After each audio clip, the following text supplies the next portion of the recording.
और तमाम तर मुसलमाननि खे इन मामले में ख़ुसूसी रिक्वेस्ट कयां थो, तव्हां चेहरा न ॾिसो, तव्हां दलील ॾिसो, दलीलनि जो मुवाज़नो कयो। हिननि जी तव्हां जेकॾहिं ॾिसो बुखारी, मुस्लिम, मुस्नद किताब, अनवर शाह काश्मीरी रहमहुल्लाह जहिड़ो हनफ़ी आलिम सोचे तो बिल्कुलु सही आहे। जॾहिं तव्हां वरी 20 रकात जे तइदाद ॾे वधंदव, उलमा अहले हदीस छा पर उलमा हनफ़ी से बि इन शइ जी वज़ाहत करण ते मजबूर आहिनि त 20 रकात तरावी जी का बि हदीस सही साबित कान्हे का, त असां उन जी पाबंदी में रहूं, असां उहा पाबंदी करे उहा वाट वठूं जेका क़ुरान सुन्नत में साबित आहे।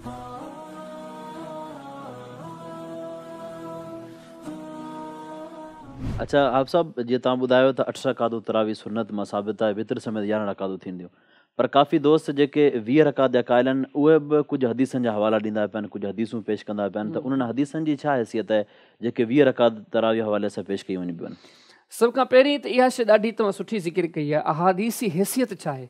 असांजे मुआशिरे जो कसीर तबिको त रिवायात जी तहक़ीक़ खां बिल्कुलु परे थी चुको आहे, जंहिंजे नतीजे में तव्हां उम्मत मुस्लिमा जा मकतब फ़िक्र त छा, तव्हां कादियानी जो लिटरेचर खणी पढ़ो, तव्हांखे हदीसूं मिलंदियूं। कादियानी जंहिंजे कुफ़र ते उम्मत जो इजमा आहे, पर हू पंहिंजे कुफ़र खे बि साबित करण जे लाइ रिवायत खे पेश कंदा, जेके उम्मत जा तबक़ा आहिनि। पर असल में जेकॾहिं तहक़ीक़ जो जज़्बो हुजे, जेको असांजे सलफ़ जे ज़माने में हुयो, रिवायात जे छानबीन जो माहौल हुजे, त इंशाअल्लाहुल अज़ीम हाणे माण्हू पंहिंजे तहत ई जेको सो पहुची सघे थो। ऐं आउं सम्झां थो त हीउ दौरु तहक़ीक़ जो आहे, तक़ाबुल जो दौरु आहे। हींअर बि अल्हम्दुलिल्लाह ताला सोशल मीडिया ते हर मकतब फ़िक्र जा उलमा, ख़ुतबा, मुबल्लिगीन, वाइज़ीन अचनि पिया, ऐं तमामु तर मुसलमाननि खे इन मामले में ख़ुसूसी रिक्वेस्ट कयां थो, तव्हां चेहरा न ॾिसो, तव्हां दलील ॾिसो, दलीलनि जो मुवाज़नो कयो। त हाणे तव्हां जेको पुछा कई त 20 रकात तरावी जा जेके दलाइल आहिनि, बिहम्दिल्लाह ताला मूं तव्हांजे साम्हूं जेके 8 रकात जा दलाइल ज़िक्र कया, हिननि जी तव्हां जेकॾहिं ॾिसो बुखारी, मुस्लिम, मुस्नद किताब, अनवर शाह काश्मीरी रहमहुल्लाह जहिड़ो हनफ़ी आलिम सोचे तो बिल्कुलु सही आहिनि। जॾहिं तव्हां वरी 20 रकात जे तइदाद ॾे वधंदव, तव्हां जेकॾहिं इतदाल खां तव्हां फ़ैसिलो वठंदव, उलमा अहले हदीस छा पर उलमा हनफ़ी से बि इन शइ जी वज़ाहत करण ते मजबूर आहिनि त 20 रकात तरावी जी का बि हदीस सही साबित कान्हे का। मुख़्तसर तव्हांखे ॾसींदो हलां, इहो मसइलो थोरो डिघो ज़रूरु आहे, पर तव्हां जेकॾहिं इन शइ खे वज़ाहत सां ॿुधंदव या ॿुधंदा इन शइ खे वज़ाहत सां ॿुधंदा, तव्हां सुनत इंशाअल्लाह अलाह जी मदद सां ही वज़ाहत उन्हनि जे लाइ काफ़ी थी वेंदी। हाणे जेका रिवायत नबी करीम अलैहिस्सलाम ॾांहुं मनसूब आहे, सिर्फ़ु हिकिड़ी आहे। मुसन्नफ़ इब्न अबी शैबा जे अंदरि, किताब सलात जे अंदरि हिकिड़ो बाब आहे, बाब कम युसल्ली फी रमज़ान। उन जे आयत हदीस सन अब्दुल्लाह बिन अब्बास रज़ी अल्लाह तआला अन्हुमा मनसूब आहे, से फरमाइंदा अन रसूल अल्लाह सल्लल्लाहु अलैहि वसल्लम कान युसल्ली फी रमज़ान 20 रकातन। त नबी करीम सल्लल्लाहु रमज़ान जे महीने में जेका नमाज़ तरावी पढ़ी आहे, त पाण के सलात वसलाम जन 20 रकात पढ़ी आहे। हाणे इन हदीस रावियान मंझां हिकिड़ो रावी आहे इब्राहिम बिन उस्मान बिन अबी शैबा। उन जे बारे में को अहल हदीस आलिम न, या ईअं सम्झो त को हिकु आलिम न, अल्लामा ज़ैली हनफ़ी मकतब फ़िक्र जो इमाम लिखियो थो वञे। वो किताब नस्बुर राया जे अंदरि इन रावी ते तस्करे कंदे लिखे थो, वह हुआ मुत्तफ़क़ुन अला ज़ौफ़िही।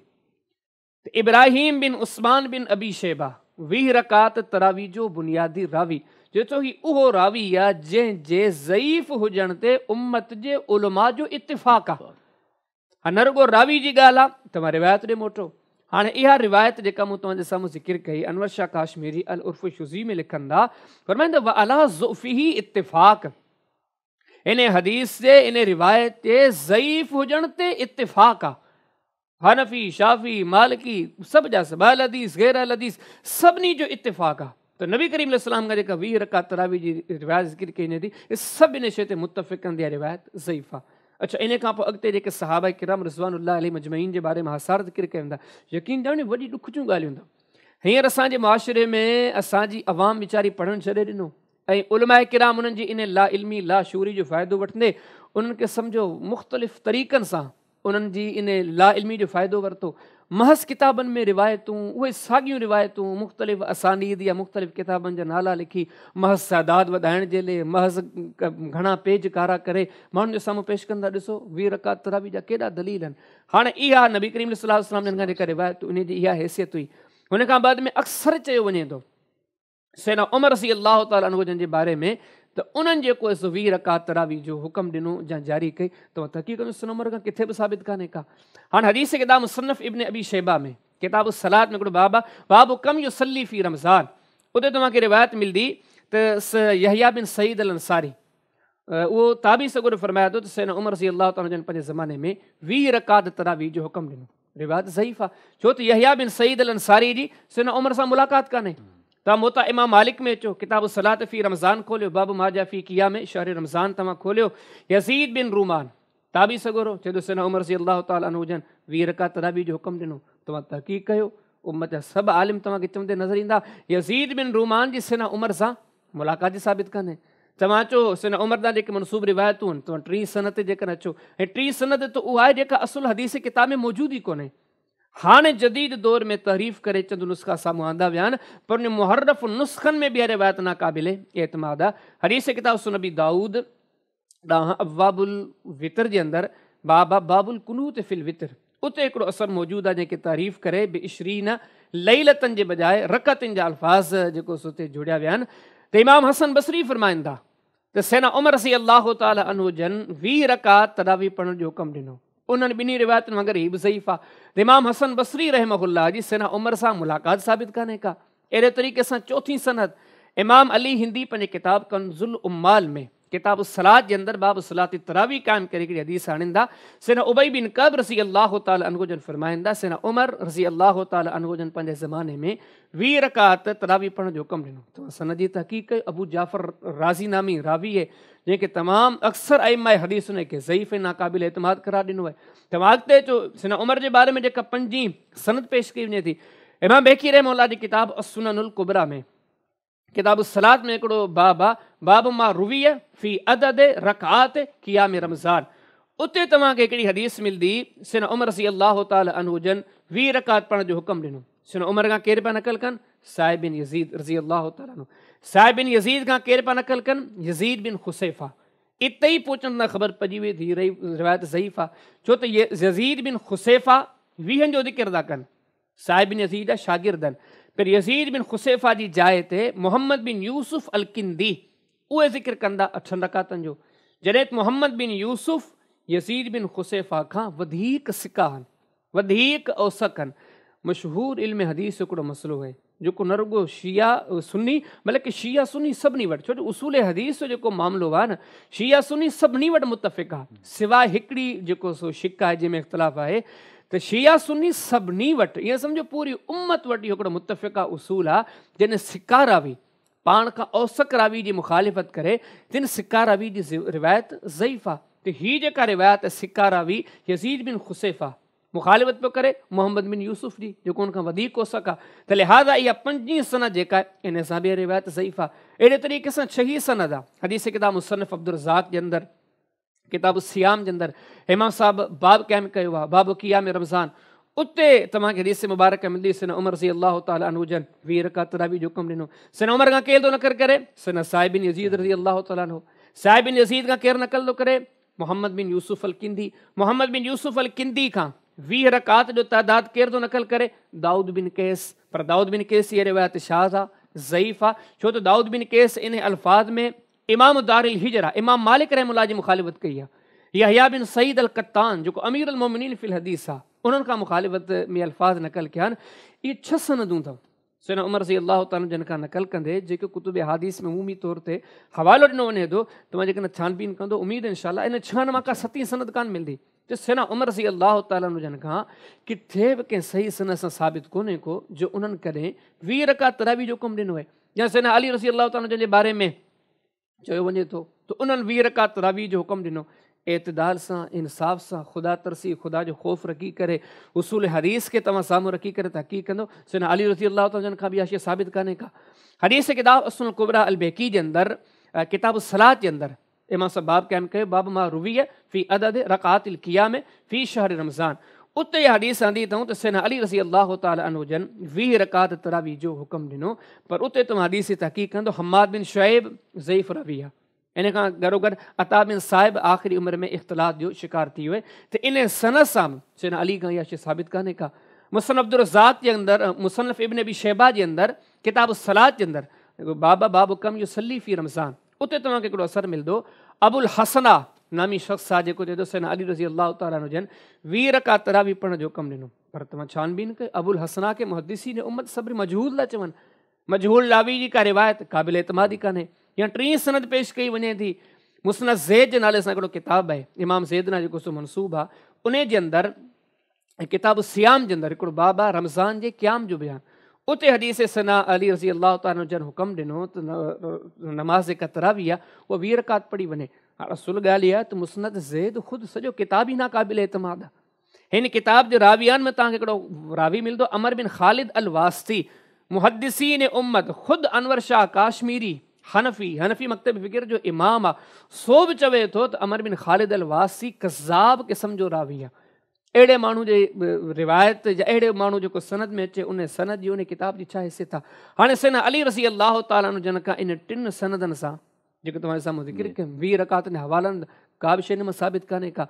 या इमाम मरवसी जे किताब क़यामुल लैल जे अंदरि सैना अब्दुल्ला बिन मसूद रज़ी अल्लाह ताला जन हिकिड़ो असर मनसूब आहे, त उन्हनि जेको सो 20 रकात तरावी जो कमु ॾिनो, तरावी जेको सो 20 रकात पढ़ाई रज़ामंदो ॾेखारियो। तव्हां तहक़ीक़ कंदो त इमाम सुलेमान बिन मेहरान अल अहमश ऐं गॾो गॾु हफ्स बिन गियास, ॿई मुहद्दिस ॿई मुदल्लिस, मुदल्लिसीन जे लाइ हिकिड़ो मुतफ़िक़ा उसूल आहे, जॾहिं अन चई करे रिवायत बयानु कंदा उहा रिवायत ज़ईफ़ आहे।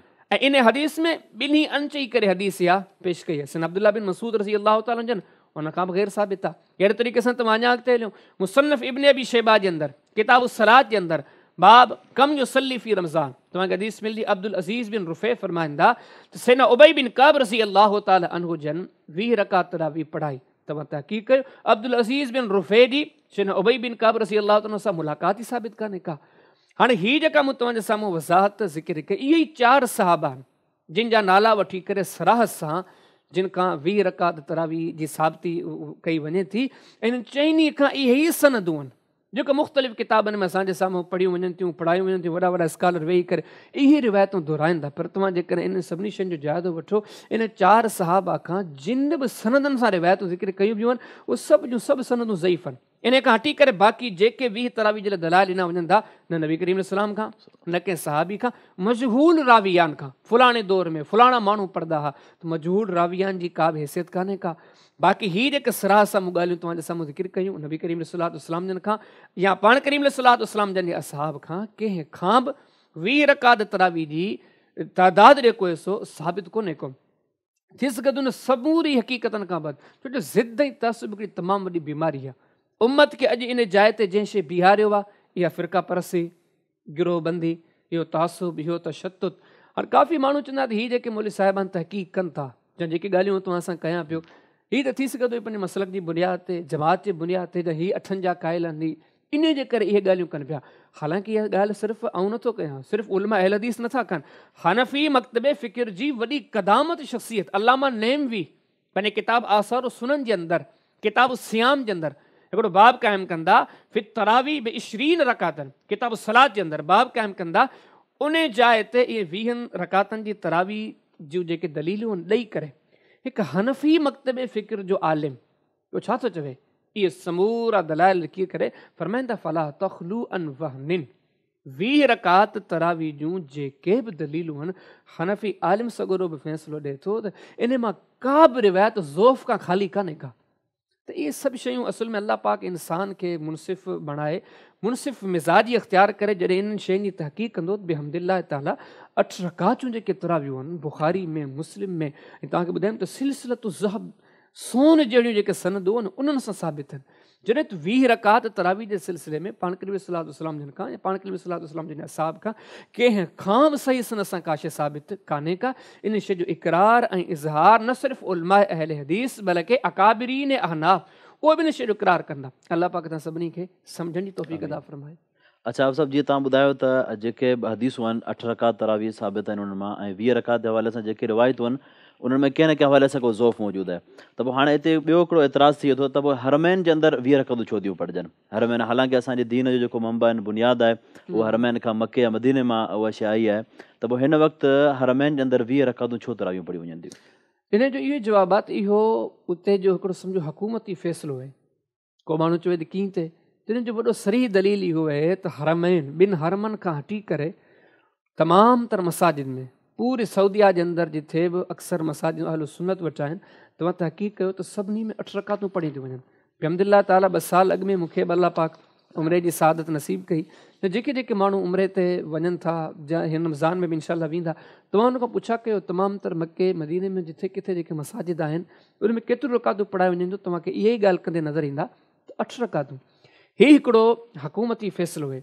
अच्छा, इन खां पोइ हिकिड़ी ॿी बि ॻाल्हि आहे, जेकॾहिं को माण्हू इन शयुनि जो इक़रार नथो करे, न ज़िद आहे बाबा उहे 20 पढ़ंदा, त ॾिसो अलाह जे बाना सिर्फ़ु हुननि वटि 20 रकात तरावी बि कान्हे, हुननि वटि त जनाज़े में अलहम्द बि आहे, हुननि वटि जनाज़े खां हिकिड़े पासे सलाम बि आहे। हिकिड़ो तवील हिकिड़ो सिलसिलो आहे।